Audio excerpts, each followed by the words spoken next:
பயமா இருந்தா பயமா இருக்குன்னு சொல்லிட்டு போப்பா.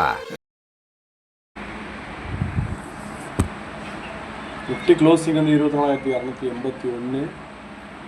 நெக்ஸ்ட்டு வந்து 24,000 1 ஹவர் பிரேக் பண்ணுது அப்படின்னா 24,286 வந்து பிரேக் பண்ணுச்சு அப்படின்னா கண்டிப்பாக 24,199, அதாவது 24,200 வரைக்கும் டவுனு. அதுக்கப்புறம் 24,200 டவுன் சஸ்டெயின் ஆகிடுச்சு அப்படின்னா மறுபடியும் எகெயின் எடுத்துகிட்டு 300 வரைக்கும் மேலே இது டவுன் ஆச்சு, ஃபால் ஆச்சுன்னா எகெயின் வந்து 24,100 வரைக்கும் கீழே வரும்.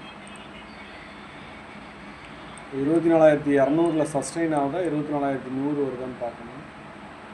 ஸோ 24,100க்கு கீழே ஃபால் ஆச்சு அப்படின்னா market down trend actually start ஆகுது. 24,000 வரைக்கும் இது 24,000 வரைக்கும் வரும்.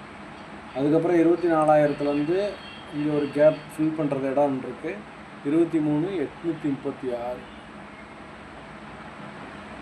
800 வரைக்கும் 23,800 வரைக்கும் அடுத்து